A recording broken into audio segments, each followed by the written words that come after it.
Hi friends, నా పేరు Venkatesh. Welcome to our channel chill bro updates 2.0. First వీడియోకి like కొట్టండి, రీచ్ కుదురుతుంది. కంటెంట్ నచ్చితే సబ్స్క్రైబ్ చేయండి. 100K family పూర్తవ్వాలి. ఆల్రెడీ చెప్తూనే వచ్చా కదా, రేపు ఏదైతే ఎపిసోడ్ జరుగుతుందో దాని ముందు రోజు మనం అప్డేట్స్ చెప్తూ ఉంటాం. ఇప్పుడు రేపు ఏది ఎపిసోడ్లో జరుగుతుందో దానికి సంబంధించిన అప్డేట్సే ఈ వీడియోలో ఉంటాయి. ఈ రోజు నుంచి రోహిత్ పేరు మారి మోగిపోతుందన్నమాట.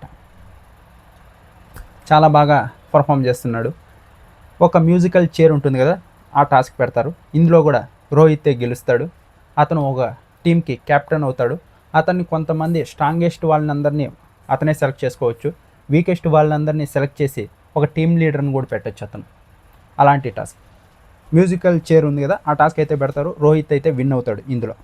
ఆ తర్వాత ఇంకోటి కూడా ఉంటుంది. రోహిత్ అలాగే మిథిలేష్ ఇద్దరు ఆర్మ్ రెస్లింగ్ చేస్తారు. అందులో కూడా రోహితే గెలుస్తాడు. చూడండి, ఇప్పుడు వచ్చేసి రోహిత్ ఎవరిని సెలెక్ట్ చేసుకున్నాడు. ఫస్ట్ వచ్చేసి రోహిత్ గెలిచాడు కాబట్టి రోహిత్ టీమ్ లీడర్. అతను సెలెక్ట్ చేసుకుంది వచ్చేసి మిథిలేష్, అమన్, రాజ్కుమారి దయానా, షష్ఠి, ఝాన్సీ, అలాగే శాలిని పటేల్. వీళ్ళందరినీ సెలెక్ట్ చేసుకుంటాడు. అతను టీమ్ లీడర్. వీళ్ళందరూ అతని గ్రూప్లో ఉంటారు. నెక్స్ట్ వచ్చేసి వీళ్ళది వచ్చేసి రెడ్ టీమ్, ఇంకోటి వచ్చేసి బ్లూ టీమ్. ఈ బ్లూ టీంలో దీపక్ని హెడ్గా ఉంటాడు. వాళ్ళకు వచ్చేసి భాగీ తుల్లూరి గారు, హేమంత్, మిస్ అపూర్వ, గాయత్రి, ఆర్జే చరణ్, రామకృష్ణ, ప్రియ, వీళ్ళందరూ ఒక టీం అన్నమాట. ఇప్పుడు వీళ్ళకి టాస్కులు పెడతారు. అలా ఈరోజు వచ్చేసి ఒక ముగ్గురు వచ్చారు.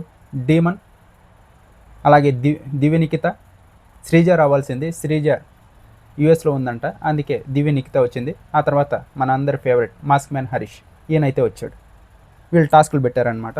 ఫస్ట్ వచ్చేసి డీమనే వచ్చాడు. డీమన్ వచ్చేసి సృష్టి అలాగే నవరసాల మామ వీళ్ళని సెలెక్ట్ చేసుకున్నాడు.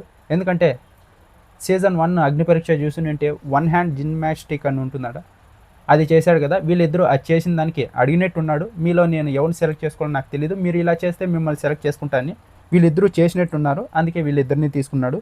ఫస్ట్ టాస్క్ వచ్చేసి కొన్ని పిక్చర్స్ ఉంటాయి, డిఫరెంట్ సైజెస్లో ఉంటాయి.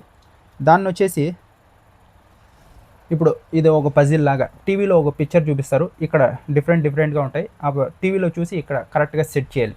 అలాంటిది ఈ టాస్క్లో వచ్చేసి షష్ఠి అయితే విన్ అయింది. నవరసాల మామ ఓడిపోయాడు. డీమన్ వచ్చేసి షష్ఠికి బ్లాంక్ పవర్ కార్డ్ ఇచ్చారు. ఆ తర్వాత సెకండ్ వచ్చేసి దివ్యనికిత గారు వచ్చారు. ఈవిడ వచ్చేసి కొన్ని ఐటమ్స్ చూపిస్తారు. ఆ సైజుని మనం కరెక్ట్గా ఈ సైజు ఉంటుంది అని చెప్పాలి అన్నమాట. భాగీ తుల్లూరి గారు అలాగే యాంకర్ ప్రియ వీళ్ళిద్దరిని తీసుకున్నారు. ఇందులో వచ్చేసి భాగీ తుల్లూరి గారు ఉన్నారు కదా, వీళ్ళైతే విన్ అయ్యారు. వీళ్ళకి వచ్చేసి పవర్ కార్డ్ వచ్చింది, స్కిప్ ద రౌండ్. దీని పవర్ వచ్చేసి కొన్ని పిక్చర్స్ ఉంటాయి, దాన్ని చూపిస్తారు. ఇది ఇంత సైజు ఉంటుంది అని వాళ్ళ దగ్గరలో చెప్తే వాళ్ళే విన్ అయినట్టు.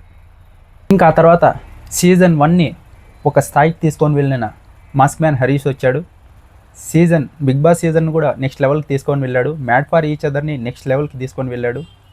అతను ఎక్కడుంటే అక్కడ టీఆర్పీని ఈరోజు ఎపిసోడ్లో మనకు కనిపిస్తాడు. ఈయన వచ్చేసి శాలిని గారిని అలాగే సింగర్ ఝాన్సీ గారిని వీరిద్దరిని తీసుకున్నారు. వీళ్ళకి వచ్చేసి రెడ్ థ్రెడ్ అలాగే బ్లూ థ్రెడ్ ఇస్తారు. వీళ్ళు దాన్ని ఎక్కువగా చుట్టుకోవాలి.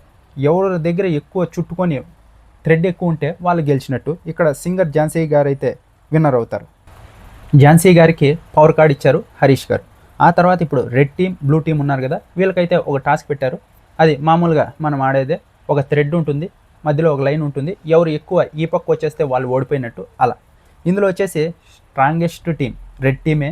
ఎందుకంటే రోహిత్ అలా సెలెక్ట్ చేసుకున్నాడు. ఎవరైతే స్ట్రాంగ్గా ఉన్నారో వాళ్ళనే సెలెక్ట్ చేసుకోవాలి. అతను వాళ్ళనే సెలెక్ట్ చేసుకున్నాడు. వీకెస్ట్ టీం వచ్చేసి బ్లూ టీం. ఇప్పుడు వాళ్ళే కదా ఓడిపోయేది, అందుకే రెడ్ టీమే విన్ అయింది. రోహిత్ టీం విన్ అయింది. ఇది ఈరోజు ఎపిసోడ్లో మీరు చూసేది.